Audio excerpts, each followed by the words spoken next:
Good morning friends, आप सभी को एमबी जीनियस चैनल पर वेलकम है, स्वागत है। आज हम आप लोगों के बीच में बोर्ड एग्जाम के लिए क्लास 10th के लिए केमिस्ट्री का फर्स्ट चैप्टर लेकर के आए हैं। साइंस का केमिस्ट्री का फर्स्ट चैप्टर लेकर के आए, chemical reaction and equation. Exam के इंटरव्यू से देखा जाए तो यह चैप्टर जो है सो बहुत इंपॉर्टेंट है, क्योंकि साइंस का फर्स्ट चैप्टर और केमिस्ट्री का भी फर्स्ट चैप्टर है। तो इस चैप्टर के माध्यम से हम पढ़ेंगे कि क्या होता है केमिकल रिएक्शन, क्या होता है रिएक्शन, क्या होता है इक्वेशन। हमारे सिलेबस में इसको क्यों इन्वॉल्व किया गया, क्या जरूरी पड़ गया कि हमारे सिलेबस में इस चैप्टर को इन्वॉल्व किया गया है। इसका यूज हम अपने दैनिक जीवन में जो है सो हम अपने घरेलू यूज में कहाँ करते हैं। जो केमिकल रिएक्शन हम पढ़ते हैं थ्योरी, तो इसका प्रैक्टिकल हम लोग यूज कहाँ करते हैं।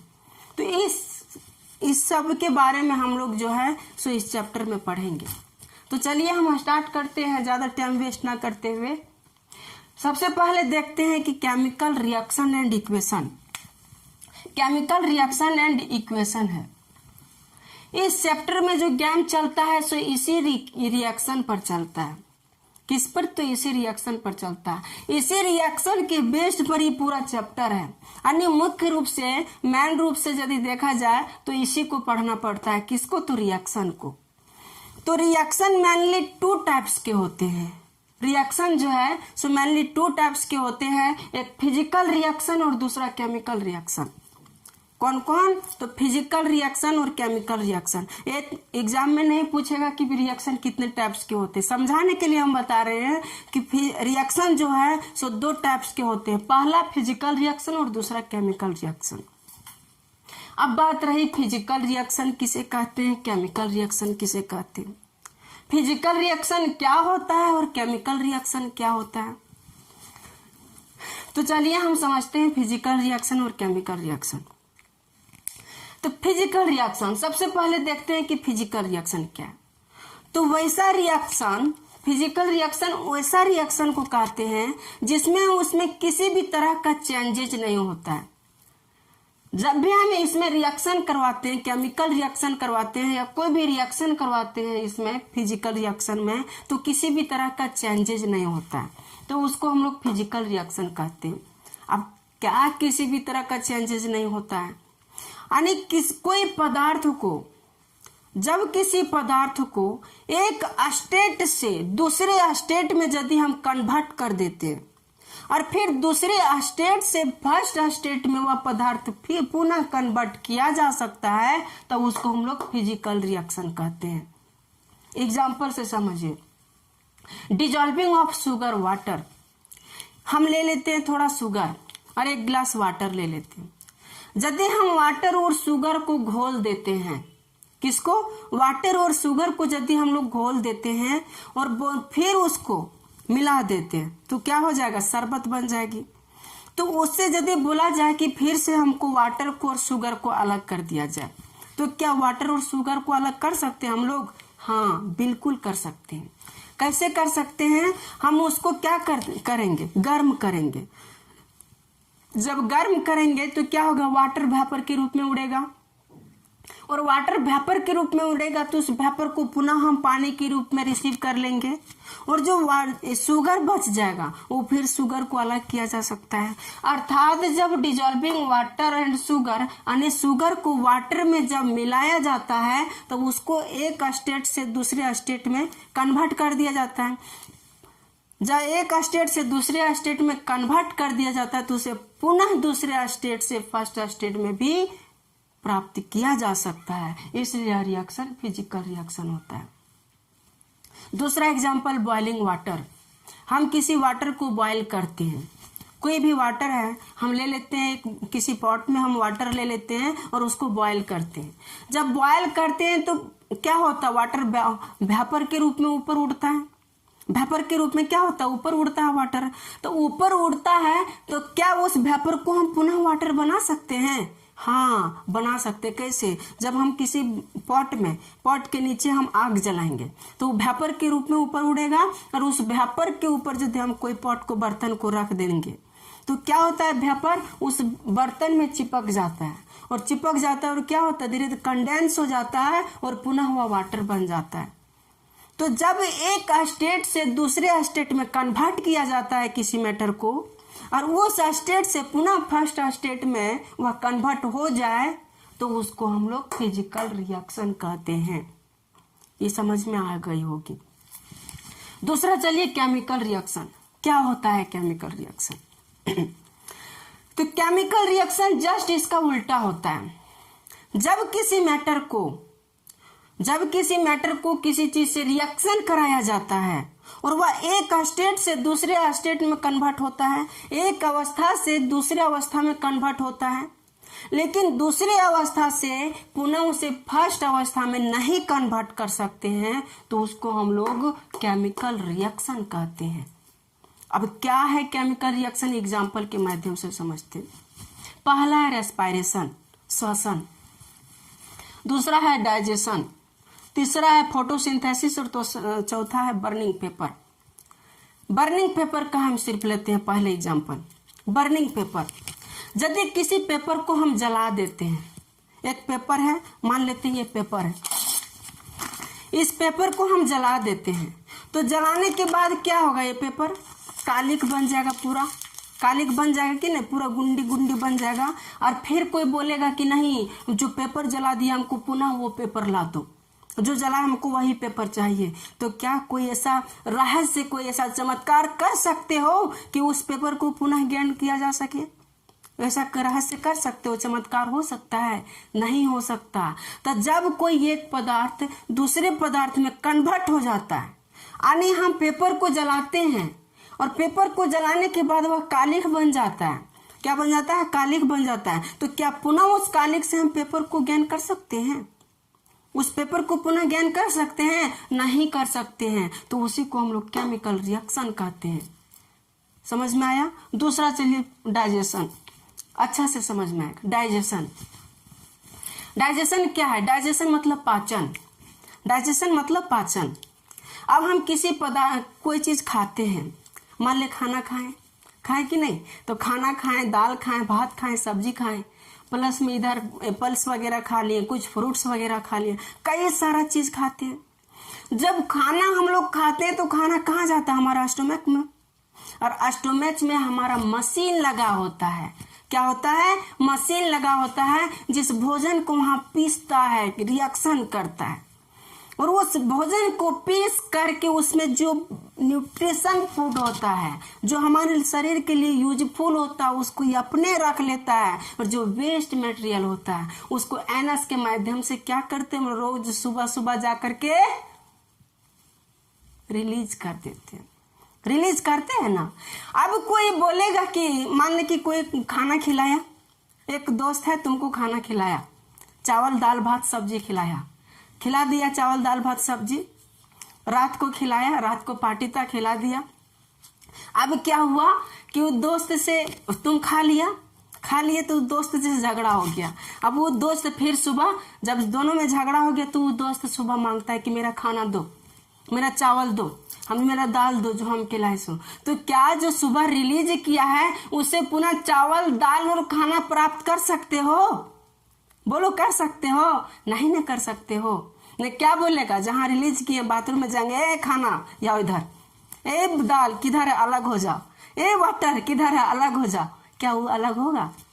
क्या वो फिर उसी स्टेट में मिलेगा?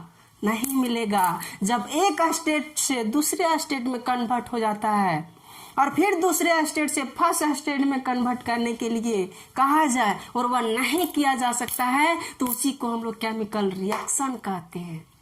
समझ में आया? हम लोग चिकन खाते हैं, मटन खाते हैं, मछली खाते हैं कि नहीं?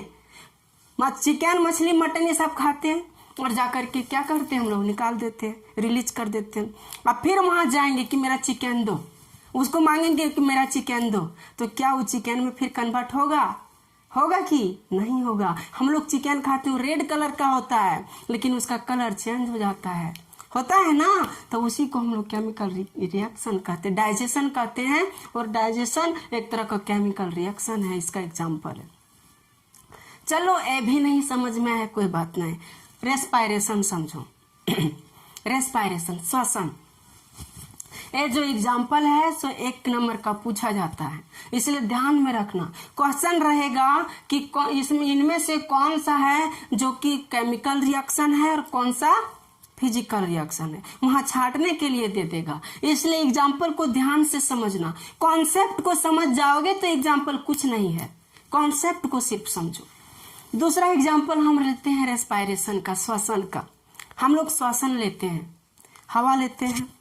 हवा जब हम लोग लेते हैं तो उसमें क्या होता है, 78% जो है सो नाइट्रोजन होता है, 21% क्या होता है, ऑक्सीजन होता है, और जो 1% बच गया, 1% में हमारा कार्बन डाइऑक्साइड है, प्लस में जितने भी वेपर और कई सारा गैस है।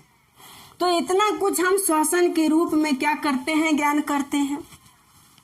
तो वह क्या करता है, वायु जब एयर हमारे अंदर जाता है, तो जब हमारे अंदर एयर जाता है तो एयर क्या करता है कि जो भी हमारे फूड है, हमारे भोजन है, उसे पाचन करने में हेल्प करता है। हमारा जो लंग्स है, फेफड़ा क्या करता है, उसका प्यूरिफाई करता है, और वहां से एयर से क्या करता है, ऑक्सीजन को कंज्यूम कर लेता है। ऑक्सीजन को कंज्यूम कर लेता है हमारे फेफड़ा से, और उस ऑक्सीजन को किसको दे देता है, तो ब्लड को दे देता है। किसको, तो ब्लड को दे देता है। और ब्लड क्या करता है, उस पास जो भोजन डाइजेस्ट हुआ उसको अच्छा से पूरे शरीर को चलाने में हमारे शरीर को हेल्प करता है। और वहां से क्या हमारा रिलीज होता है, तो इम्प्योर वायु के रूप में, इम्प्योर एयर के रूप में पुनः कार्बन डाइऑक्साइड रिलीज होता है। तो इतना चीज लेते हैं, लेकिन ऑक्सीजन 21% हम लेते हैं, लेकिन जब छोड़ते हैं ऑक्सीजन उस टाइम मात्र 16% होता है। तो ये बच कहाँ गया, 5% जो गया तो गया कहाँ, तो उसका यूज हमारे शरीर में होता है, हमारे बॉडी में होता है। तो उसको बोलेंगे, जब हम श्वसन लेंगे तो उसको बोलेंगे कि हम जितना भी एयर दिए वो मेरा एयर दो, ए शरीर मेरा एयर दो, ए बॉडी मेरा एयर दो। तो क्या वो देगा, नहीं देगा। अब हम खाना खाएं, भोजन खाएं, अब पेट से बोलेंगे ए पेट, हम जो चावल दिए सो मेरा चावल दो, मेरा दाल दो, तो क्या वो देगा, नहीं देगा, क्योंकि वो दूसरे स्टेट में कन्वर्ट हो गया है। और दूसरे स्टेट में कन्वर्ट होने के बाद वह पुनः फर्स्ट स्टेट में कन्वर्ट नहीं हो पाएगा। तो जो दूसरे स्टेट में कन्वर्ट होने के बाद फर्स्ट स्टेट में यानी एक अवस्था से दूसरी अवस्था में जब चेंज हो जाता है, और उसे दूसरी अवस्था से पहले अवस्था में जब चेंज नहीं किया जा सकता, तो उसी को हम लोग केमिकल रिएक्शन कहते हैं। समझ में आ गया। तीसरा है, एक और है फोटोसिंथेसिस। फोटोसिंथेसिस क्या है भाई, तो जिस प्रकार मनुष्य श्वसन के रूप में क्या लेते हैं, एयर को लेते हैं, तो उसको हम लोग रेस्पायरेशन कहते हैं। क्या कहते हैं, रेस्पायरेशन। तो उसी प्रकार पेड़ पौधे अपने वायु के लेते हैं, श्वसन के रूप में लेते हैं वायु को। तो क्या हमारा नाक है, नोज है, क्या पेड़ पौधे का नोज है? देखो एक लड़का बोल रहा है नोज है, कितना तेज है, कितना इंटेलिजेंट है। तो एक लड़का बोल रहा है नोज है, उसका नोज होता है। कहाँ होता है नोज रे, नोज होता है, बोल रहा है नोज है। तो हम क्या करते हैं, हमारा शरीर क्या करता है, हमारे शरीर में जो एयर लेने का माध्यम मीडियम जो है सो नोज है, लेकिन वही पेड़ पौधे में जो एयर लिया जाता है पत्तियों से लिया जाता है। और ये पत्तियों में मान लीजिए लीफ है, इस लीफ में छोटे छोटे छोटे छोटे छिद्र पाए जाते हैं, जिसको हम लोग अस्टोमाटा कहते हैं। क्या कहते हैं, अस्टोमाटा कहते हैं। और इसी अस्टोमाटा से क्या करता है, यह एयर को लेता है और श्वसन के रूप में क्या करता है, कार्बन डाइऑक्साइड को लेता है और हम लोगों को ऑक्सीजन देता है ना। कौन, पेड़ पौधा ऑक्सीजन देता है और उस ऑक्सीजन को हम लोग लेते हैं। तो क्या वो कार्बन जो ऑक्सीजन छोड़ा और कार्बन डाइऑक्साइड लिया, ऑक्सीजन छोड़ा और कार्बन डाइऑक्साइड लिया, और जो भी उस पेड़ पौधे के शरीर में जो एक्शन हुआ और उस गैस का ट्रांसप्लांट हुआ, फिर पुनः उसी स्टेट में क्या ज्ञान किया जा सकता है, नहीं किया जा सकता है। तो उसी को हम लोग कहते हैं chemical reaction. I think physical reaction और केमिकल रिएक्शन आप लोगों को समझ में आई होगी। अब हम नेक्स्ट टॉपिक की ओर। दूसरा टॉपिक क्या है, दूसरा टॉपिक है what happened if chemical reaction is done. जब केमिकल रिएक्शन होता है तो क्या क्या होता है?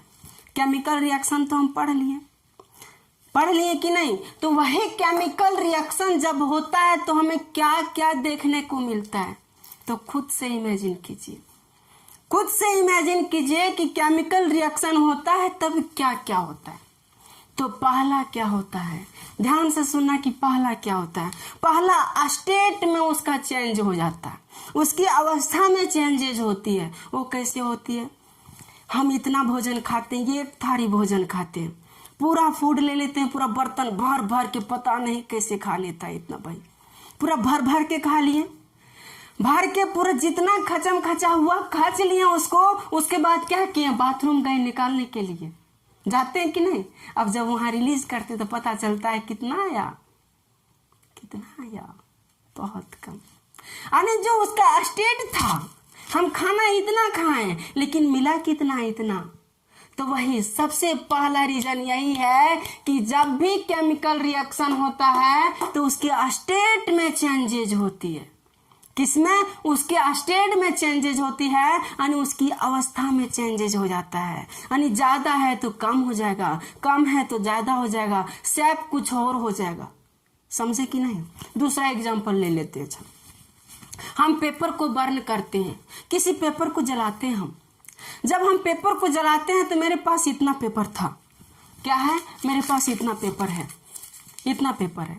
यदि हम इसको जला देते हैं, इस पेपर को यदि हम जला देते हैं तो ये कालिख बन की इतनी सा हो जाता है। कितनी सा? इतनी सा हो जाता है, एकदम थोड़ा थोड़ा सा हो जाता है। होता है कि नहीं?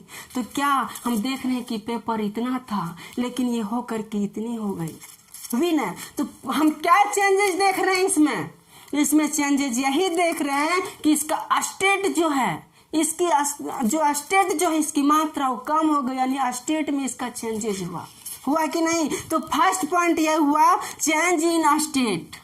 फर्स्ट पॉइंट क्या हुआ? तो change in state. First point हुआ कि नहीं? Change in state. ये समझ में आ गया होगा कि स्टेट में चेंज कैसे हुआ। दूसरा पॉइंट क्या होता है? दूसरा खुद से इमेजिन कीजिए। चिकन खाते हैं, मटन खाते हैं, रसगुल्ला खाते हैं, कई तरह का चीज खाते हैं हम लोग, दो मालपुआ ये सब खाते हैं। खाएं चिकन, मटन, रसगुल्ला वगैरह। रसगुल्ला कैसे होता है? व्हाइट होता है। चिकन जब हम लोग खाते हैं तो रेड रेड सा होता है। लड्डू खाते हैं तो येलो येलो सा होता है कि नहीं? जब हम लोग फ्रूट्स खाते हैं तो उसका कलर चेंज होता है। जब हम लोग राइस खाते हैं तो राइस कैसा होता है? चावल भात जो हम लोग खाते हैं कैसा होता है? व्हाइट होता है। जब इतना कलर का चीज खाए भाई, इतना कलर का चीज खाए, पूरा इतना सा, लेकिन जो निकलता है क्या सब अलग अलग कलर में रहता है? खुद से इमेजिन कीजिए, क्या अलग अलग कलर में रहता है? क्या बोलो? रहता है अलग अलग कलर में। चावल है, इतना चावल खाएं तो इतना चावल मात्रा निकलेगा तो अलग कलर में होगा। इतना चिकन खाएं तो अलग कलर में होगा, डिफरेंट कलर में होगा। इतना हम रसगुल्ला खाएं तो अलग कलर में होगा। क्या होता है अलग अलग कलर में? नहीं होता है। अर्थात क्या हम देखते हैं, जब चावल को खाते हैं तो उसका कलर चेंज होकर के एक ही कलर में कन्वर्ट हो जाता है, येलो कलर में। किसमें? येलो कलर में, यानी दूसरे कलर में कन्वर्ट हो जाता है। अर्थात दूसरा पॉइंट भी यही कहता है, जब केमिकल रिएक्शन होता है तो उसके कलर में भी चेंजेज होता है। किसमें? तो कलर में चेंजेज हो जाता है। तो हम दूसरा लिख सकते हैं कि चेंज इन कलर। क्या लिख सकते हैं? Change in colour. Change in colour, ये तो समझ में आ गया होगा। चेंज इन कलर समझ में आया कि नहीं? आ गया। तीसरा देखो क्या होता है जब केमिकल रिएक्शन होता है। तीसरा चीज, हम किसी पेपर को जलाते हैं। पेपर को हम जलाते हैं, जला के दिखाई देते हैं।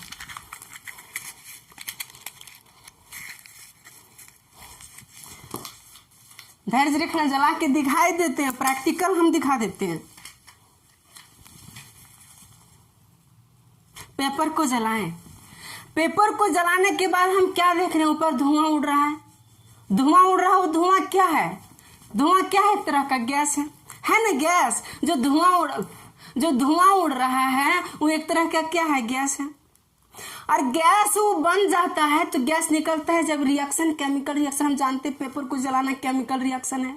तो जब केमिकल रिएक्शन होता है तो गैस उड़ रहा है, यानी केमिकल रिएक्शन जब होता है तो गैस भी रिलीज होता है। क्या रिलीज होता है, गैस भी रिलीज होता है। और इसका स्टेट देखो, पेपर भी इतना बड़ा था लेकिन जल के क्या हो गया, इतनी सा हो गया, हुआ कि नहीं। कलर देखो, पेपर कौन सा कलर था, व्हाइट कलर था, लेकिन चेंज किस में हो गया, ब्लैक कलर में, यानी कलर भी चेंज हुआ भाई, और स्टेट भी चेंज हुआ भाई, और इसमें गैस भी निकल रहा है कि नहीं। तो हम लोग केमिकल रिएक्शन कई सारा पॉइंट देख लिए कि क्या क्या चेंज होता है, वो भी प्रैक्टिकल करके देख लिए, देखे कि नहीं। तो हम लोग कह सकते हैं जो तीसरा चेंजेस जो होता है वो क्या होता है, गैस का इवोल्यूशन होता है, यानी इवोल्यूशन ऑफ गैस। हम लोग लिख सकते हैं तीसरा, क्या लिख सकते हैं, इवोल्यूशन ऑफ गैस। जब केमिकल रिएक्शन होता है तो गैस का इवोल्यूशन होता है ना। जब केमिकल रिएक्शन होता है तो गैस का इवोल्यूशन होता है कि नहीं, होता है। अब चौथा पॉइंट क्या कहता है, जब गैस का इवोल्यूशन होता है तो हम अभी पेपर को जलाए थे तो पेपर क्या था, ठंडा था।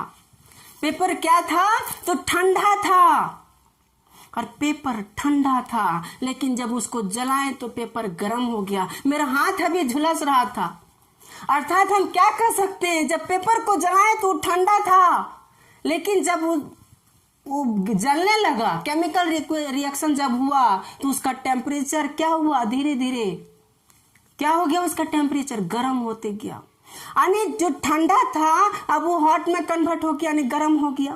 यानी हम कह सकते हैं कि उसका टेम्परेचर,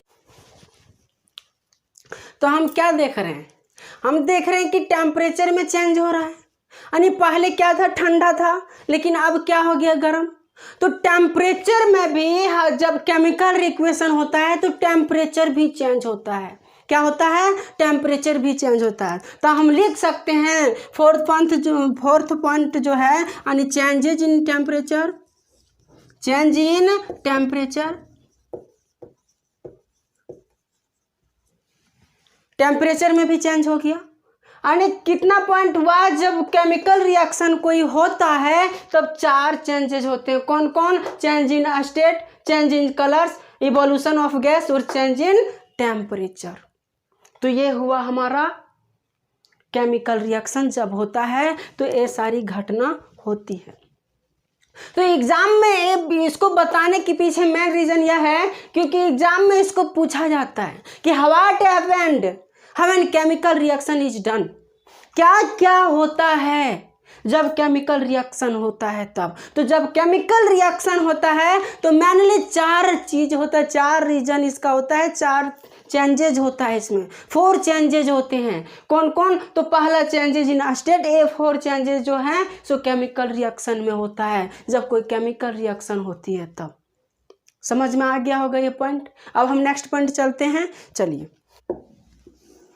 केमिकल रिएक्शन हम बार बार देख रहे हैं। केमिकल रिएक्शन ये होता क्या है, केमिकल रिएक्शन क्यों जरूरी है, केमिकल रिएक्शन हम बार बार पढ़ रहे हैं। केमिकल रिएक्शन ही है किस चिड़िया का नाम, यानी केमिकल रिएक्शन तो हम इतना सारा एग्जाम्पल देख लिए, इसको क्यों पढ़ना पड़ता है, इसको हम डिटेल से अब जानेंगे कि हमारे दैनिक जीवन में इसका यूज कहाँ है, इस केमिकल रिएक्शन का हमारे दैनिक जीवन में हम लोग यूज कहाँ करते हैं इसका, तो इसके बारे में हम जानते हैं।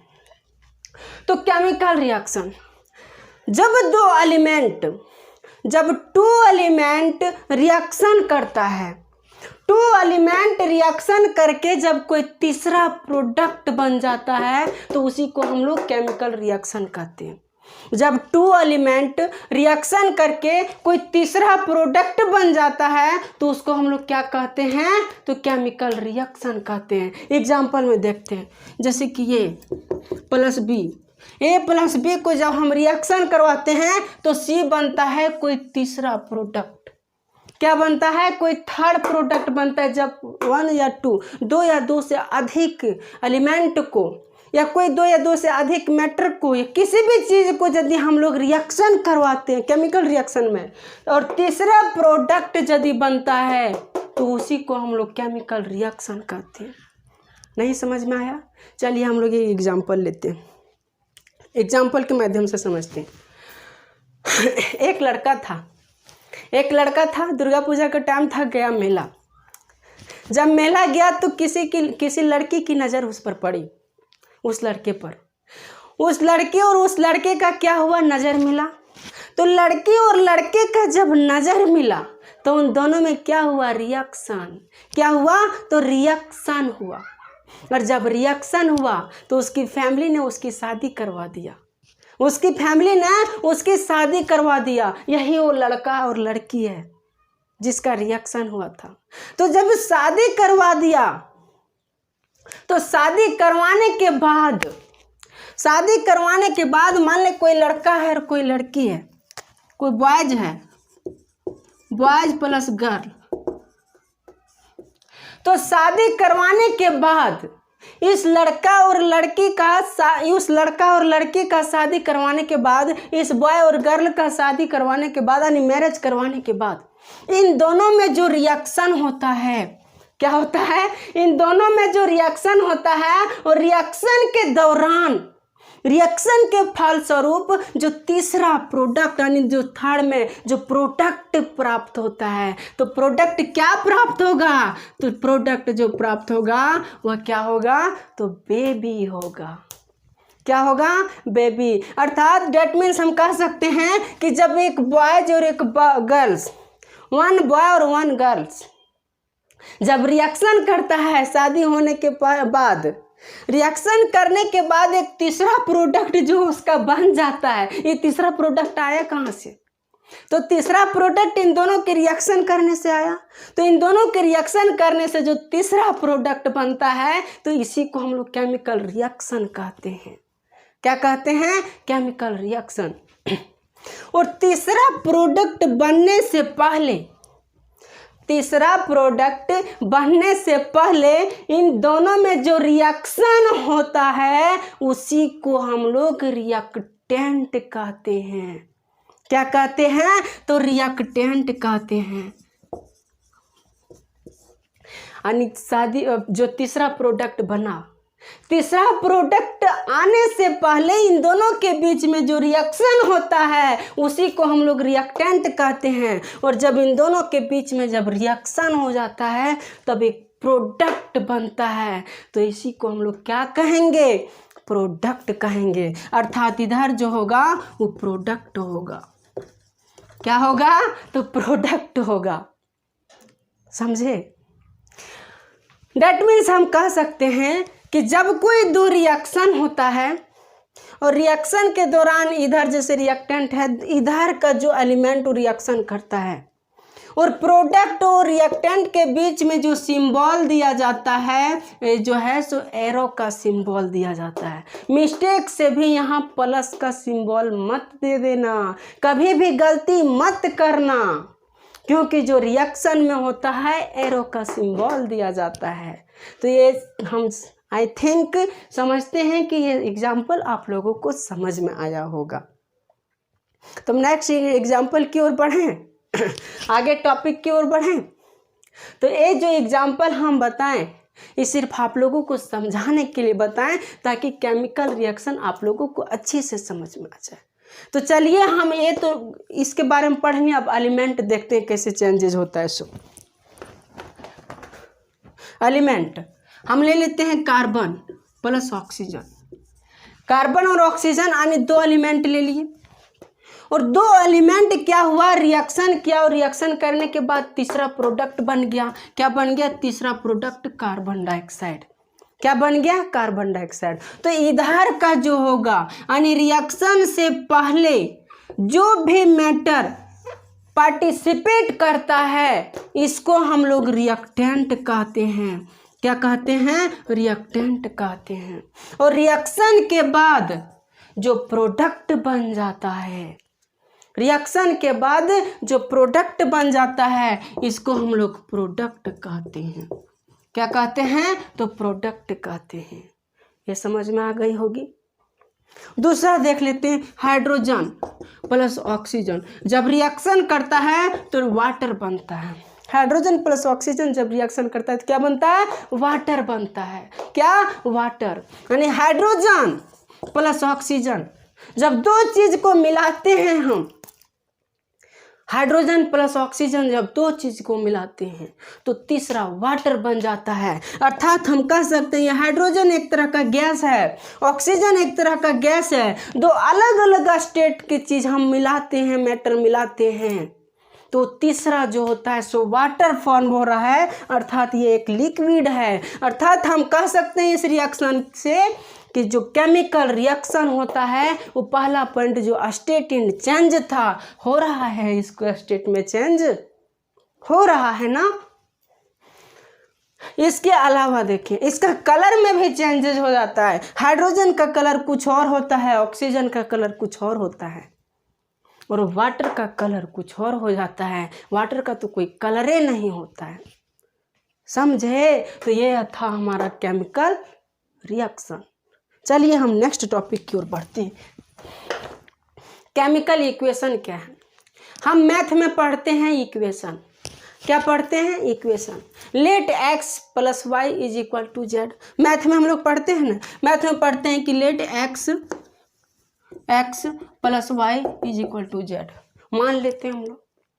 तो ये जो x प्लस वाई को हम लोग जो लिखते हैं ये एक मैथमेटिकल फॉर्म है, और इसको जो समीकरण मानते हैं, इसको जो इक्वेशन मानते हैं, इक्वेशन मीन्स हिंदी होता है समीकरण। तो x प्लस वाई जो हम लोग मैथ में मानते हैं और एक इक्वेशन जो लिखते हैं, यदि उसी को यदि केमिस्ट्री में लिखा जाता है एलिमेंट को इक्वेशन के रूप में, तो उसी को हम लोग कहते हैं केमिकल इक्वेशन। क्या कहते हैं? Chemical equation. जैसे यहाँ x माना है, x के जगह हम हाइड्रोजन मान लेते हैं। यहाँ y है, y के जगह हम ऑक्सीजन मान लेते हैं। जब इसको हम लोग रिएक्शन करवाते हैं तो जल वाटर फाउंड होता है। अर्थात देख रहे हैं x के जगह z है, h है, y जहाँ है उसके प्लेस पर y है, y के जगह प्लेस पर ऑक्सीजन है, और z के प्लेस पर वाटर है। अर्थात इसको एक मैथमेटिकल फॉर्म में हम लिख दिए। तो जब केमिस्ट्री में किसी रिएक्शन को मैथमेटिकल फॉर्म में हम इसको फॉर्म करते हैं, मैथमेटिकल फॉर्म में जब इसको रिटेन करते हैं, लिखते हैं, तो इसी को हम लोग केमिकल रिएक्शन कहते हैं। समझ में आ गया होगा, कोई दिक्कत नहीं। नेक्स्ट टॉपिक देखिए, बैलेंस इक्वेशन।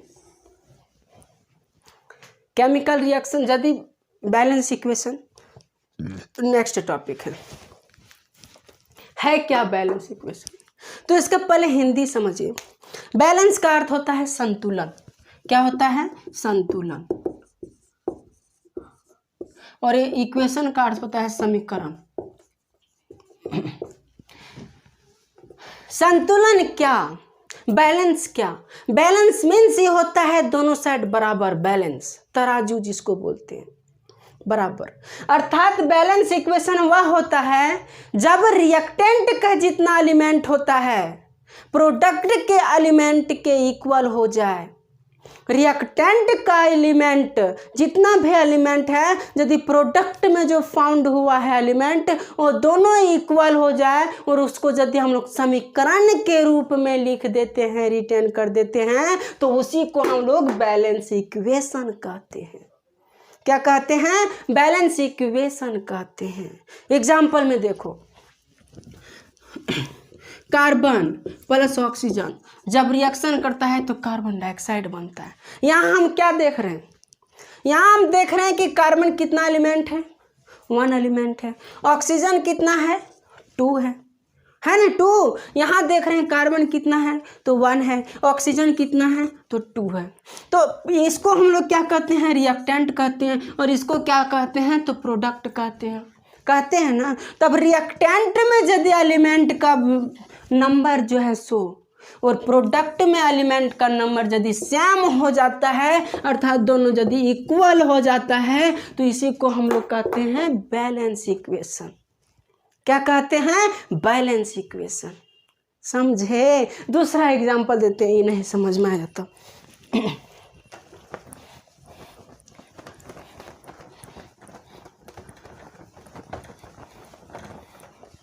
दूसरा एग्जाम्पल, हाइड्रोजन प्लस ऑक्सीजन जब रिएक्शन करता है तो जल बनता है। आप सोच रहे होंगे कि बार बार एक ही एग्जाम्पल क्यों दे रहे हैं? बार बार एक ही एग्जाम्पल इसलिए दे रहे हैं क्योंकि यदि एग्जाम में आ जाएगा, यदि एग्जाम में ये टॉपिक आ जाएगा बैलेंस इक्वेशन के बारे में लिखने के लिए, तो वहाँ एग्जाम्पल भी नीचे एक्सप्लेन करना पड़ता है। तो यदि टफ एग्जाम्पल हम लेते हैं तो शायद आपके दिमाग में एग्जाम्पल सेट ना हो। तो हम एक ही एग्जाम्पल को यदि हम लेंगे तो ये देखते देखते आपको लर्न हो जाएगा ये एग्जाम्पल, इसीलिए हम इसी एग्जाम्पल को बार बार ले रहे हैं। समझे?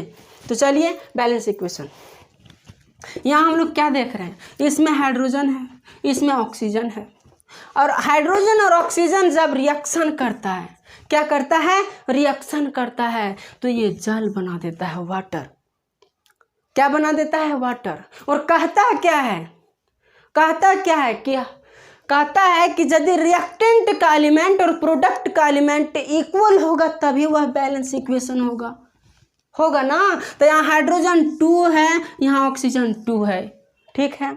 यहाँ हाइड्रोजन 2 है बट ऑक्सीजन यहाँ 1 है, ऑक्सीजन यहाँ 1 है, तो क्या यह बैलेंस इक्वेशन होगा? बैलेंस इक्वेशन होगा? नहीं होगा। जब बैलेंस इक्वेशन नहीं होगा तो एग्जाम में क्वेश्चन पूछा जाता है कि इस इक्वेशन को बैलेंस करें, तब हम कैसे बैलेंस करेंगे?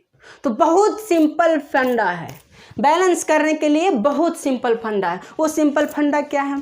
एलिमेंट को दोनों साइड हम इक्वल कर देंगे। यहाँ कितना एलिमेंट है? यहाँ हाइड्रोजन 2 है और यहाँ हाइड्रोजन 2 है, तो ठीक हो गया। ये हाइड्रोजन यहाँ कितना है? 2 है और यहाँ हाइड्रोजन 2 है, इक्वल हो गया। यहाँ ऑक्सीजन 2 है, यहाँ ऑक्सीजन 1 है, इक्वल तो है नहीं। तो इक्वल करने के लिए हम क्या करेंगे? इक्वल करने के लिए हम यदि 2 से मल्टीप्लाई कर देंगे, हाँ, जब 2 से मल्टीप्लाई कर देंगे तो 2 ऑक्सीजन हो जाएगा, 2 ऑक्सीजन होगा, 2 ऑक्सीजन हो गया। लेकिन अगर हाइड्रोजन का नंबर बढ़ गया, जब हाइड्रोजन का नंबर बढ़ गया तो हम यहाँ 2 से मल्टीप्लाई कर सकते हैं, तो यहाँ हम 2 से मल्टीप्लाई क्यों नहीं कर सकते? मल्टीप्लाई करेंगे ना। तो हम देख रहे हैं कि हाइड्रोजन 2 2 जा 4, यहाँ कितना हो गया? 2 2 जा 4। ऑक्सीजन कितना है? 2 से मल्टीप्लाई करेंगे 2, और यहाँ ऑक्सीजन कितना है? 2। एक कभी मिस्टेक मत करना कि यहाँ 2 जो है सो सिर्फ हाइड्रोजन के लिए मल्टीप्लाई है। जब कोई नंबर कि इसके पहले लग जाता है तो ये दोनों मल्टीप्लाई होता है, दोनों इससे इस नंबर से मल्टीप्लाई होता है। और जब किसी नंबर में यहाँ होता है नंबर, जब किसी एलिमेंट में नंबर यहाँ लगा होता है तो सिर्फ इस एलिमेंट का होता है। नहीं, कभी मिस्टेक से भी गलती मत कर देना, समझे? तो ये था हमारा बैलेंस इक्वेशन। बैलेंस इक्वेशन समझ में आ गया होगा। बैलेंस इक्वेशन और दिया हुआ है बुक में, आप उसको इस मेथड से बना सकते हैं, सॉल्व कर सकते हैं, जो मेथड हम बैलेंस इक्वेशन का बताए हूँ। अब जो भी नेक्स्ट बच गया हम अगला टॉपिक, अगला वीडियो में उसको बहुत जल्द ही लाएंगे। और यहाँ तक समझते हैं कि आप लोगों को अच्छा से समझ में आया होगा, अच्छा से समझे होंगे। और इसी के साथ ही सेशन को, इस वीडियो को यहीं एंड करते हैं। आप सभी को थैंक यू वेरी मच। जय हिंद।